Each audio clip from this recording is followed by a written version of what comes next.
Almost a year ago at this point, Mojang announced that they'd be changing the way that Minecraft updates worked. Before, there would be one major update every year and minor hotfixes that mostly fixed bugs with said major update. Now, there would be more frequent updates with smaller feature sets called drops, with around 4 of these a year. This change was in direct response to many people criticizing Mojang for making them wait an entire year for a pretty lackluster update. I think the most prevalent example of this is 1.20. This update easily could have been a drop that we got in 3 to 4 months, but instead, it was announced in October of 2022 and released in June 2023. That's 9 months of development time for what we got in 1.20. Well, I'm not one to call Mojang lazy because I understand just how much of a pain it can be to add things to pre-existing code. 1.20 was the only update in recent years that I personally felt was kinda sloppy. Thankfully though, Mojang recognized that, and for the next update, 1.21, they went back to their usual ways of making good updates. Fast forward to today, July 2025, and we're approaching almost 2 years since the last time a major update was even announced. We've had 6 drops in that time, and each of them are of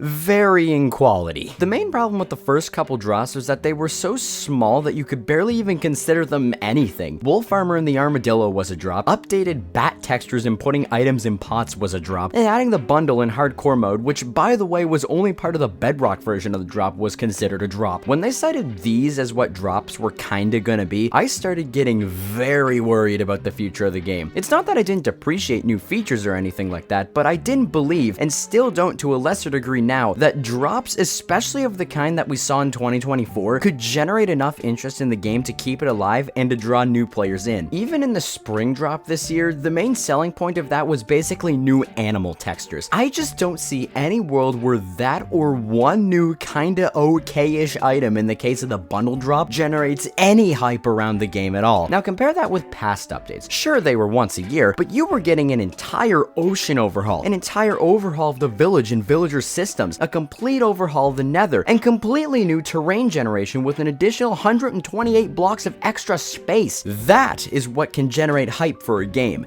That is what can draw new players in. And if we're still getting a big yearly update, then drops would be awesome and work great as little drippy drops of content on the side while they work on the next big thing. But what we've seen since the release of 1.21 in June 2024 are tiny and sometimes just kinda small drops. And if that's all that's gonna happen, not only are we gonna be on 1.21.17 or whatever by the time the next major update even gets announced, but the game is gonna start dying.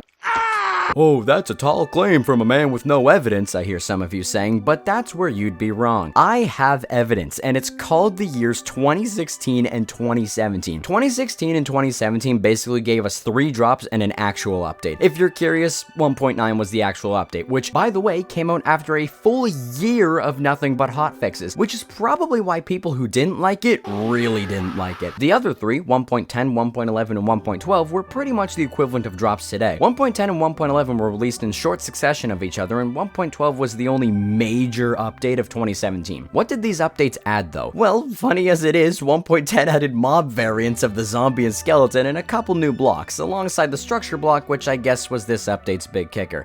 Sounds kinda similar to a certain drop we got earlier this year, huh? I was never a fan of 1.10. I thought from the time its snapshots were coming out that it was extremely lame and boring. 1.11, on the other hand, was the much better one of the two. It added woodland mansions, the illagers as a whole, totems of undying, explorer maps, llamas, and most importantly, shulker boxes. Thinking about it now, 1.11 would be an absolutely killer drop if it released today. 2 absolute game-changing items in the totem and shulker boxes came in this update, and a cool big-ass structure came in the form of the woodland mansion.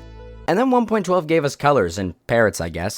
So yeah, 2 stinkers, or 3 if you're stingy about combat, and an actually good update peppered in between. Mojang was below 500 in these 2 years for sure, and that's no good. I believe that they got just a little too comfortable after the initial Minecraft boom a couple years prior and thought that they could just kinda start to coast for the rest of the game's life. But then, a little game called Fortnite Battle Royale decided to release and dethroned Minecraft as the game that every kid was talking about at the lunch table that day. 2017 was probably one of the worst years for Minecraft, and especially especially late 2017 and early 2018 was a very dark time regarding the future of the game. People were unsure if Minecraft could ever recover and come back out on top now that it had some actual popularity competition. Thankfully though, Mojang were sufficiently shaken by the prospect that people would rather do the floss than mine the diamond, and so in late 2017, we got the announcement of the 1.13 aquatic update. This update was of a scale that none had ever seen before. An entire overhaul of a previously bland and uninspiring place in the Minecraft world showed that Mojang was capable of breathing life into a game even at its darkest hour. And this update started the trend of Minecraft getting one major update per year, and it was fine that way because the updates were always good, always full of content, always bringing new ideas to the table and innovating on old ones. And after 2 updates, Minecraft was back. 2019 rolled around and brought the 1.14 Village and Pillage update, and people saw just how good Minecraft could be and is when Mojang actually puts their best foot forward and makes a good update. And that is one of the biggest reasons why me and a lot of other people get kind of frustrated with these small piddly ass drops. We all know what Mojang is truly capable of when they put their mind to an update. What they can cook up in those brilliant little brains of theirs are things so great that it brings another wave of Minecraft mania back to the internet every single time. But now we're back in that era of complacency. We're in our next 2016. Look around the community. It's a little different, but history is repeating itself. The biggest indicator of the game slowly falling off in popularity like it did 9 years ago is that the YouTuber base is basically non-existent now. In both big Minecraft booms, those being 2011 to 2013 and 2019 to 2021, there were a set of YouTubers who were basically the Minecraft YouTubers at the time. Their reach went beyond Minecraft too. Everyone kind of knew who they were even if they didn't play Minecraft because they were so prevalent on the platform. Creators like Captain Sparkles, Dan TDM, Skydoes Minecraft, Stampy, and popular MMOs spearheaded the 2011 to 2013 boom, and we saw it again in the 2019 boom with creators like Technoblade, Dream, Tommy Innit, Wilbur Soot, Ranboo, and Tubbo. It's so similar, in fact, that the two groups even have their own dedicated women abusers.